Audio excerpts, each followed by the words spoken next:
Buenos días y bienvenidos al calorpolitico.tv. En esta ocasión, en la entrevista, como ejercicio que se está realizando por el 10º aniversario de calorpolitico.com, las entrevistas con los dirigentes estatales de los partidos políticos. Hoy toca el turno a Movimiento Ciudadano con la dirigente estatal Rosario Velasco Piña, a quien le doy la más cordial de las bienvenidas. Buenos días, Rosario. Muy buenos días, Claudia.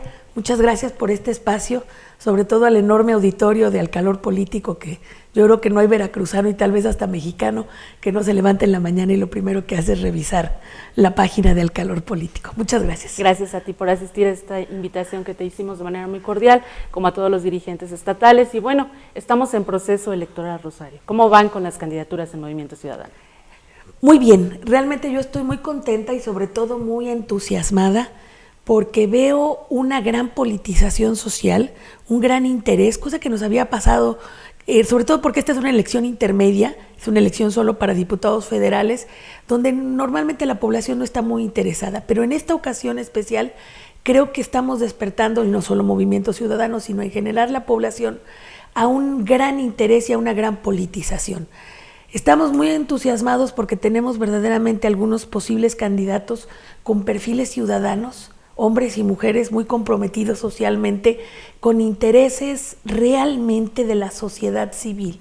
Entonces representan profesores, dueños de guarderías, académicos, representan pequeños comercios, representan empresarios del campo.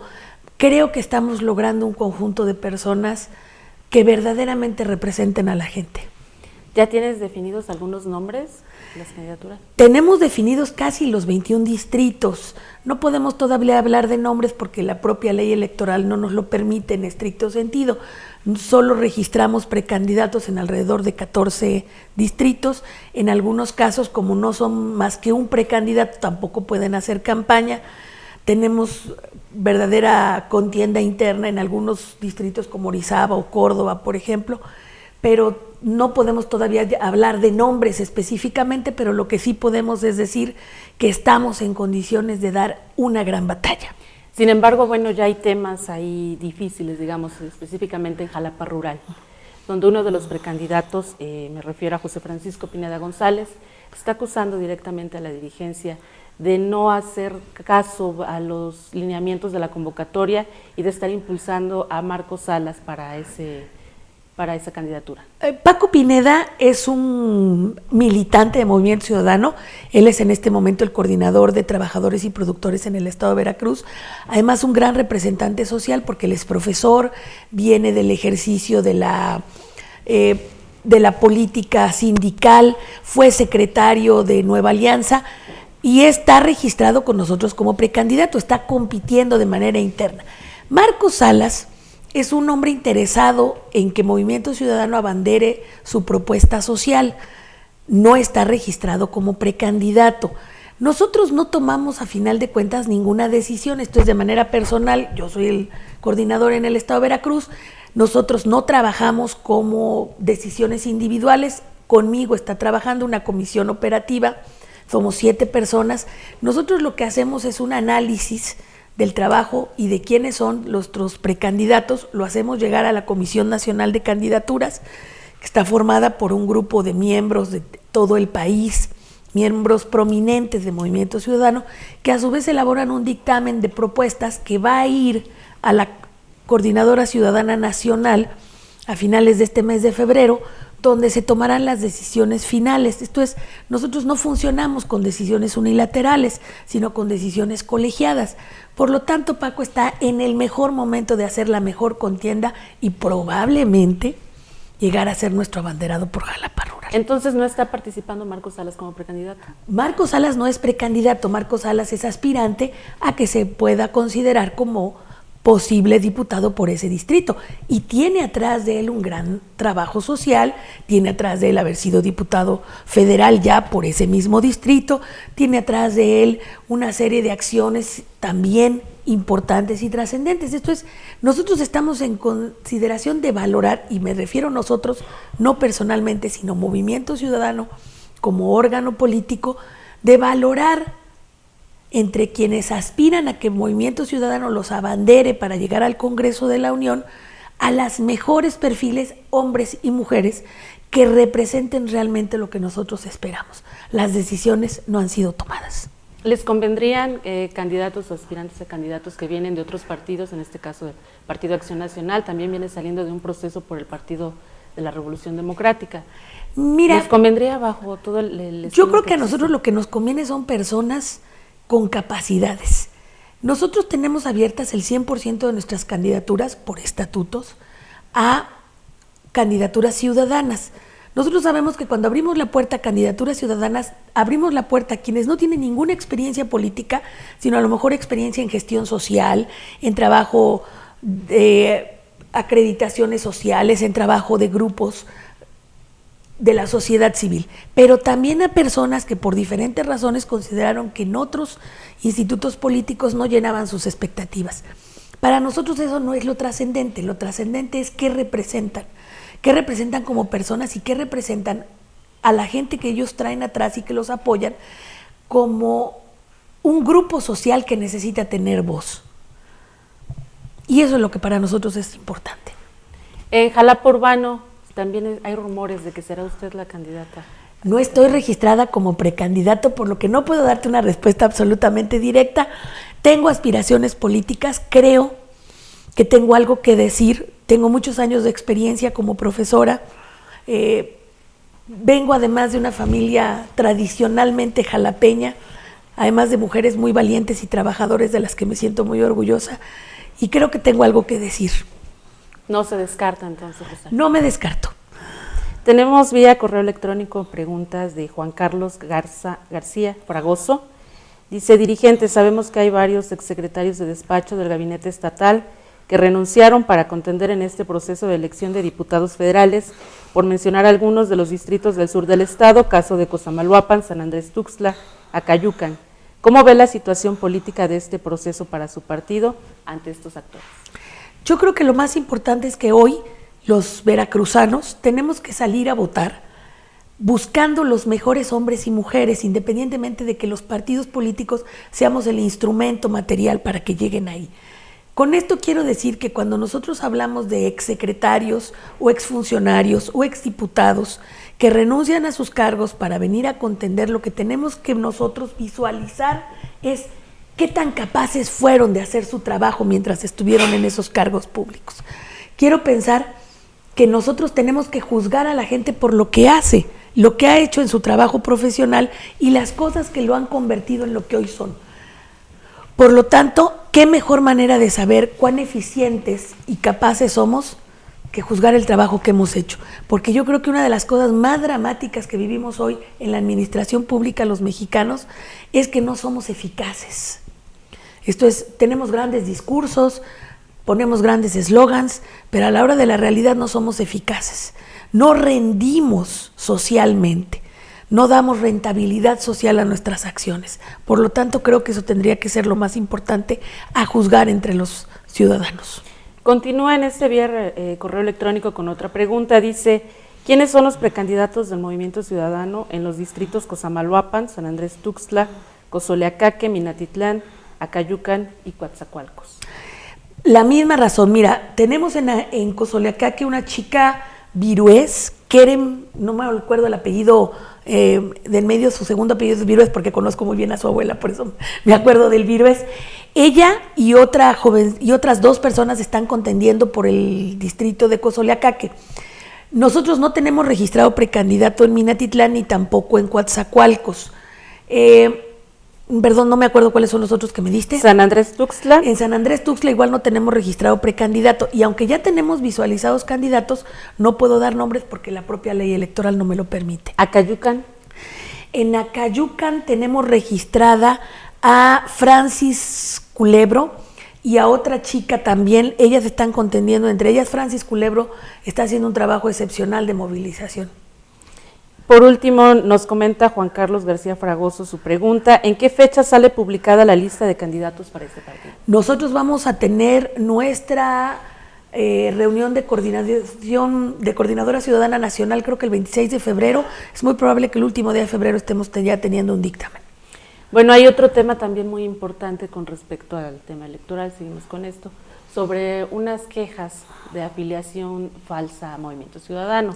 que incluso ya una ciudadana se quejaba porque dice que ella no pudo participar en el INE porque resultó una afiliación que ella nunca hizo a Movimiento Ciudadano. Esta es una persona, no recuerdo su nombre, ella acudió con nosotros a las oficinas de Movimiento Ciudadano porque ella se inscribió para poder ser evaluadora o capacitadora electoral. Sí. Ella nos llega a decir que ella nunca se había registrado como militante de Movimiento Ciudadano. Nosotros revisamos los listados y en los listados aparecía como registrada. Ella nos solicitaba un documento donde nosotros le dijéramos que no estaba registrada. El problema es que las afiliaciones no las tenemos en nuestras manos. El año pasado concluimos todos los partidos políticos un proceso que nos exigió el INE para alcanzar un número determinado de afiliados para poder mantener nuestros registros. Estas afiliaciones las reunimos en todo el país y nosotros las entregamos directamente al Instituto Nacional Electoral, por lo que yo en mis manos no tengo esos documentos.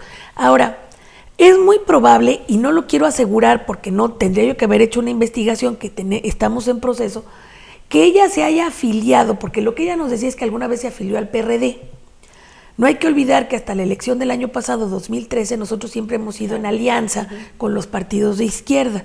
Por lo tanto, es probable que en aquella ocasión que ella dice se afilió al PRD, en realidad se haya afiliado a Movimiento Ciudadano, porque en muchas ocasiones las afiliaciones las hacen los candidatos cuando están reuniendo a sus simpatizantes para la votación. Y entonces ella se haya afiliado a Movimiento Ciudadano en lugar de afiliarse al PRD. Por lo tanto, esté en nuestros registros. Esto de falsificar afiliaciones no es una cosa tan sencilla, porque las afiliaciones son unas hojas que nos entrega el Instituto Nacional Electoral con una serie de datos personales que además deben ir acompañados de la copia fotostática de la credencial del elector para acreditar las firmas, porque la gente firma este documento. Por lo tanto, falsificarlos no es un asunto así como de vamos a llenar papelitos con los nombres de todos los que encontremos en el directorio telefónico. No es así de sencillo. Imaginen ustedes el trabajo que hizo, por ejemplo, el INE para saber cuántos afiliados teníamos cada partido. Es un trabajo titánico, precisamente porque requerimos entregar documentos firmados de manera directa y además copias de las credenciales del elector. Suponemos que el error viene de algo por ahí así y más que de una falsificación, como pudiera ser algo ilegal o indebido. Ella comentaba, nos estamos refiriendo a la persona que interpuso esta queja, que incluso lo hizo de manera pública, ¿sí? Que ella no había estado afiliada a ningún partido y que esa era la razón por la que le extrañaba estar en Movimiento Ciudadano. Cuando ella acudió a nuestras oficinas y nosotros le expedimos un documento, ella nos afirmó ahí que ella se había afiliado alguna vez al PRD, tampoco nos dijo en qué fecha, por eso supongo que el error viene de ahí. Bueno, y tenemos también otra pregunta vía correo electrónico. Le invito también a que realice otras preguntas a correo electrónico, es correo@alcalorpolitico.com, donde vamos a estar recibiendo sus preguntas para esta entrevista. Nos dicen, ¿qué opina de la declaración hecha por Elizabeth Morales cuando era dirigente estatal del PRI respecto a que ese instituto político no necesita del voto de los maestros? Ay, yo creo que cualquier persona que vive en una sociedad educada necesita de los maestros, no solo de sus votos, sino de su labor. Yo soy maestra, espero que mi voto sea necesario en cualquier lugar al que yo acuda y vengo de una familia de maestros de manera casi ancestral. Mis abuelas ambas eran maestras, mi madre fue maestra. Creemos que tenemos algo que decir los maestros, porque además los maestros, yo soy maestra hace casi 30 años, maestra de bachillerato, es probablemente la labor más maravillosa que yo he realizado en mi vida. No hay nada más gratificante que ser maestro. Y yo les digo siempre a mis alumnos, a mí me toca tener una experiencia extraordinaria con alumnos porque yo tengo jóvenes de entre 15 y 18 años en mis manos. Es el momento en que los jóvenes crean conciencia, es un momento muy importante de la vida y si uno aporta para ellos cualquier cosa, una emoción, una idea, siembra algo en ellos, eso cambia la existencia de un joven, como en mi caso a mí me cambiaron la existencia algunos de mis maestros. Por eso creo que cuando alguien, quien quiera que sea, afirma que no necesita a los maestros, creo que no tiene claro lo que es vivir en sociedad. Los maestros somos y seremos necesarios. somos los constructores, no de información, porque hoy la información está en un celular, está en una tableta, está en una computadora, como muchos años estuvo en una enciclopedia o hasta en un códice. Lo que necesitamos es educación, que es el análisis, la argumentación, la lógica, la disertación, la discriminación de las informaciones para obtener resultados y hacer mejor las cosas. Y eso se logra a través de los profesores. Actualmente existe una crisis política no solo en el Estado, sino en el país. ¿Qué esperan los partidos políticos en este proceso electoral federal? Sobre todo esperamos conciencia social. Hoy creemos que llegamos a un punto en este país en que las cosas funcionan tan mal, en que todo es tan superficial. Vivimos en el mundo de lo intrascendente y lo superficial, donde las decisiones son inmediatas y solo sirven para 10 minutos y donde todo se pestañea y creemos que se puede borrar diciendo que la verdad es histórica cuando no se tiene claro qué consiste una verdad histórica. Con esta crisis verdaderamente institucional y de valores políticos que tenemos, este es el momento de los ciudadanos. Somos nosotros los ciudadanos los que vamos a construir el futuro del país y la mejor manera de hacerlo es votando. Comentaba yo hace un momento, no hay nada más barato para una sociedad que salir a decir qué pensamos a través de la democracia y las urnas. Cualquier otra cosa, los levantamientos sociales, la agresividad, las luchas, eso no nos va a salir bien a nadie. Una sociedad necesita vivir entre instituciones y reglas. Y si hoy las instituciones no están funcionando y si los hombres que conforman las instituciones no nos están dando los resultados que queremos, este es el momento de cambiarlos. ¿Cómo? Saliendo a votar, saliendo a decirle a quienes administran el gobierno hoy que no estamos de acuerdo con ellos y que aspiramos a que las elecciones y las decisiones de quienes lleguen a la Cámara de Diputados a decidir cosas tan trascendentes como el presupuesto o la cuenta pública lleguen a ser los mejores hombres y mujeres que podamos elegir. ¿Cuál es la diferencia en este caso de Movimiento Ciudadano con los otros partidos políticos? Nosotros aspiramos a la ciudadanización de la política. Nosotros creemos que las decisiones y la inteligencia de las personas es lo que va a hacer cambiar a este país. Queremos dejar de ser tratados como niños. Vamos a hacer una reforma energética que ustedes no entienden, no se las explicamos porque no la entienden. La vamos a hacer aquí nosotros las élites, nosotros tenemos la razón. Y creemos hoy, Movimiento Ciudadano, que este es el momento de los ciudadanos decirles a las autoridades, ¿saben qué? Sí entiendo, sí puedo entenderlo, sí leo, y sí puedo tomar decisiones. Nosotros aspirábamos a consultas públicas, nosotros aspiramos a que las decisiones tan trascendentes como la reforma energética o la reforma educativa pudiera tomarse la consideración de los ciudadanos porque estas reformas van a cambiar su vida y no decir que como son como niños y no son capaces de comprender, no los dejamos opinar. Creo que es importantísimo la participación ciudadana. Movimiento Ciudadano opta, entre otras cosas, por los presupuestos participativos, que significa que la gente que paga impuestos, porque todos pagamos mucho dinero en impuestos, tome decisiones, decida en qué se gasta su dinero. No sean un pequeño grupo de personas los que decidan que el gobierno de la República tenga 4,000 millones de pesos para publicidad, que nosotros decidamos que esos 4,000 millones de pesos se gasten en cosas como infraestructura hospitalaria o educativa. Y continuando con el tema de las reformas, el tema de la reforma educativa. La reforma educativa es un drama social.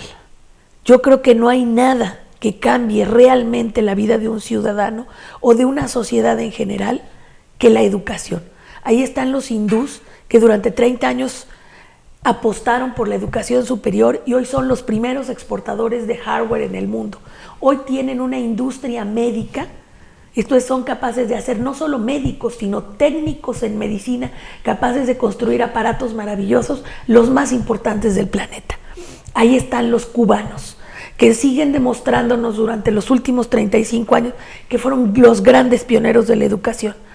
Y estas naciones, independientemente de sus circunstancias político y económicas, son naciones que están logrando hacer prosperar a sus habitantes. Si nosotros no tomamos decisiones serias en relación a la educación, tendemos al fracaso. Y ahí están los 50 millones de pobres.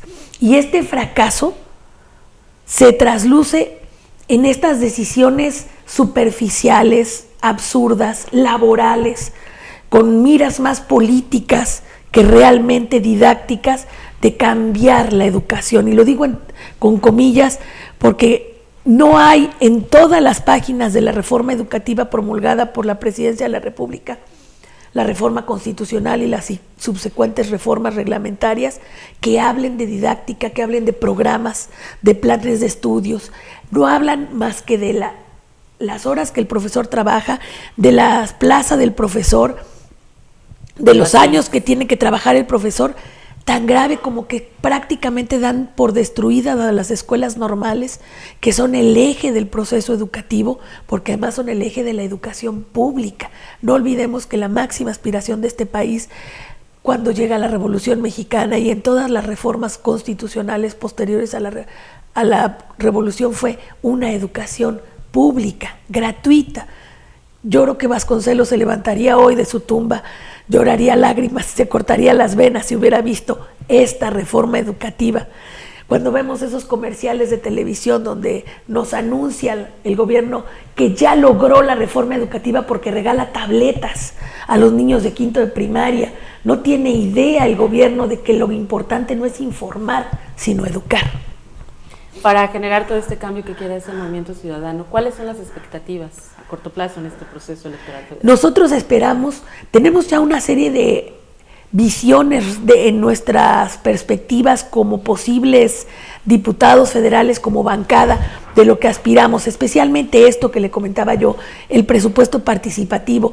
Nosotros aspiramos a la revocación de mandato, que todos los gobiernos, desde los ayuntamientos hasta el presidente de la República, pero especialmente los ayuntamientos, vayan a la revocación de mandato. Esto es que la gente, digamos, estás haciéndolo bien o mal.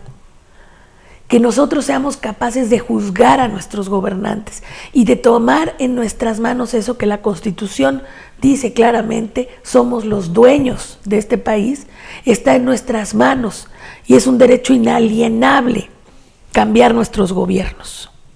Vía correo electrónico nos llega otra pregunta. ¿Qué opina del Pacto por Veracruz y del Pacto por México?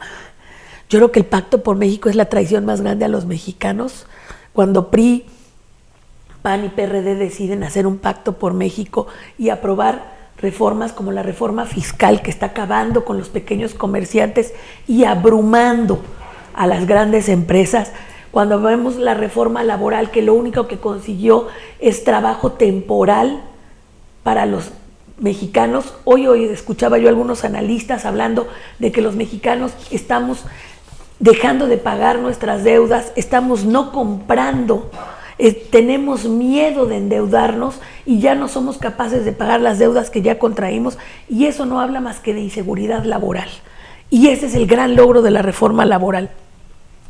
Cuando vemos que el gran logro de la reforma educativa es que los profesores no tengan plaza, cuando lo vemos que el gran logro de la reforma energética es que aumente el servicio de la luz, que se privatice, que la gasolina siga subiendo, bueno, o empezamos a hacer contrarreformas o este país va al garete. Reformas que verdaderamente generen crecimiento económico, seguridad social, infraestructura para atraer empleos. Si no somos capaces de un plan a largo plazo de crecimiento ordenado de nuestra infraestructura, nosotros no vamos a ser capaces de darle trabajo a los mexicanos que están detrás esperando el futuro. ¿El Pacto por Veracruz? El Pacto por Veracruz es una jalada, perdón que sé yo estos términos. El Pacto por Veracruz no existe. No hay Pacto por Veracruz cuando tenemos un gobierno de ineptitud, verdaderamente un gobierno de la nada.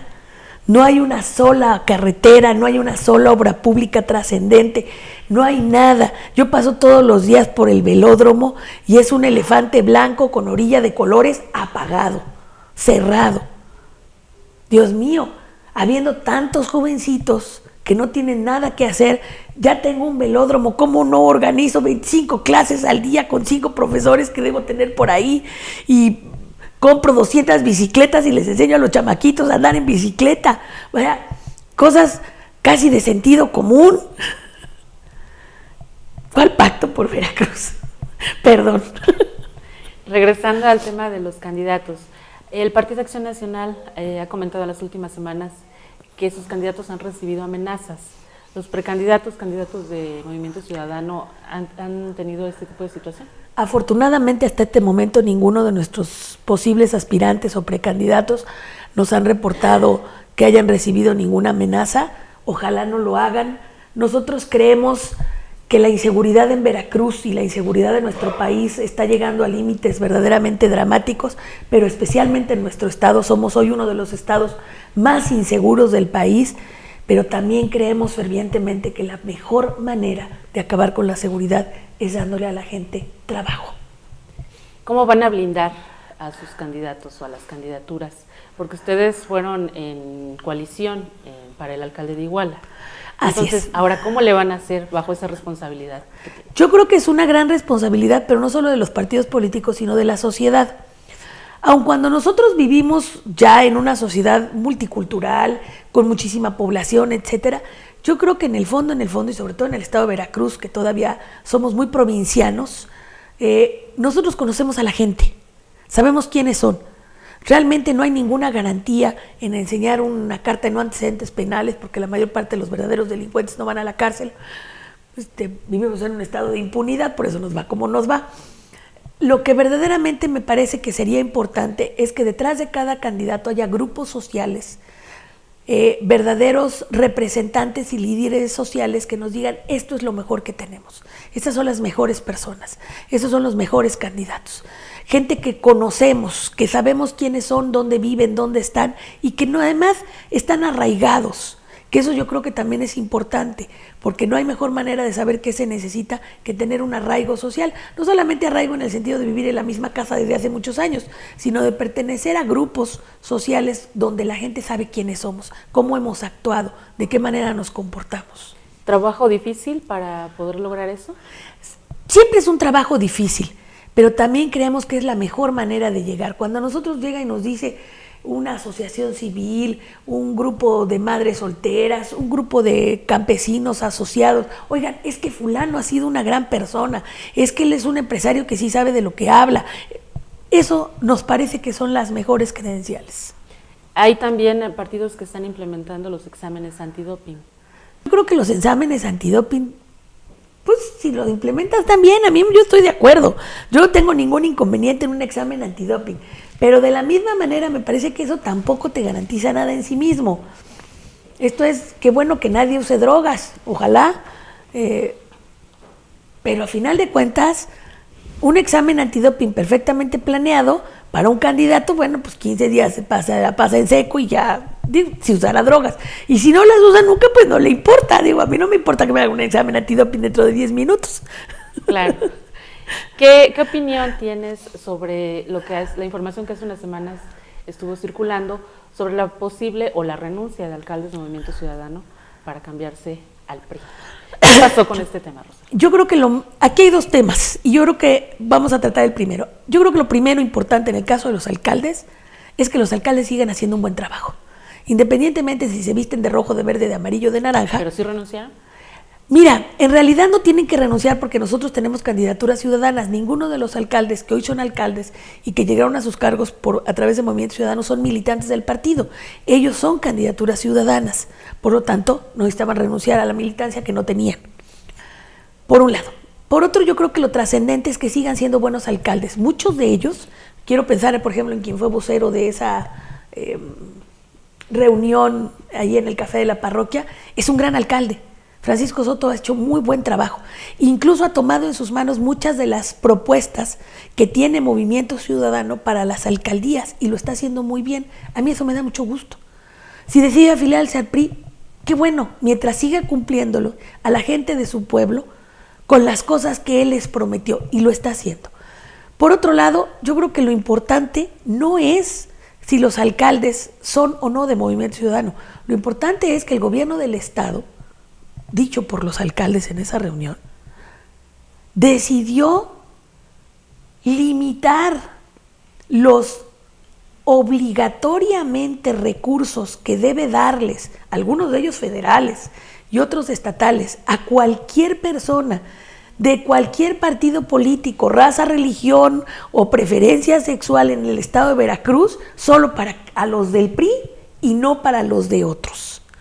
Eso es lo que me parece gravísimo. Que el gobierno de Veracruz, y en este caso, como lo afirmaron los alcaldes, el gobernador del estado, les limite los recursos públicos, que no son de él, son de todos los que damos impuestos, seamos o no del PRI, para que esos señores se pasen al PRI. Eso es lo que me parece un drama de esa circunstancia. Que ahora tengamos que ser del PRI para que el gobierno nos dé recursos. Por último, y esta es una pregunta que nos hicieron llegar vía correo electrónico, ¿qué opina, y con respecto al mismo tema, qué opina de que el gobernador de Veracruz soborne a los alcaldes de Movimiento Ciudadano para afiliarse al PRI? ¿Y por qué nada más a los alcaldes de Movimiento Ciudadano? Creo que la segunda pregunta es la trascendente. El que el gobernador soborne, y qué bueno que el término lo manda la persona que nos hace las preguntas, soborne a los alcaldes, me parece terrible. El gobernador de Veracruz debe ser el gobernador de todos los veracruzanos, sin importar nuestra afiliación partidista o de cualquier otra clase. Pero más terrible me parece lo que dice él en este momento. Lo que tenemos que hacer es cambiar los gobiernos de Veracruz por gobiernos multicreyentes, gobiernos que piensen en los ciudadanos sin importar de dónde vienen o a dónde van, gobiernos que se conviertan por fin en los detonantes económicos y sociales, constructores de instituciones, constructores de una moral colectiva, porque creo que eso es de lo que estamos perdidos, de una moral colectiva. Yo creo, soy una optimista por naturaleza, que las personas somos buenos y que aspiramos a las cosas buenas para nosotros y para otros. Por lo tanto, yo creo que lo que tenemos que aspirar es a cambiar esos gobiernos. Nos llega una última pregunta vía correo electrónico. ¿Ha tenido algún acercamiento con el gobernador del estado o alguien de su gabinete? Ninguno. Con el gobernador del estado, ninguno. El señor gobernador y yo no hemos coincidido nunca mientras ha sido gobernador. Con algunas personas de su gabinete, bueno, algunos los conozco prácticamente desde mi infancia o la de ellos, y entonces, bueno, tengo relaciones con ellos de afecto en algunos casos, de relación social en otros. Pues con esto terminamos la entrevista. Muchísimas gracias por su atención en alcalorpolitico.tv. La próxima semana, el próximo jueves a las 10 de la mañana, lo esperamos de manera puntual para dar seguimiento a este proceso de entrevistas a los dirigentes estatales de partidos políticos en Veracruz. Buenos días.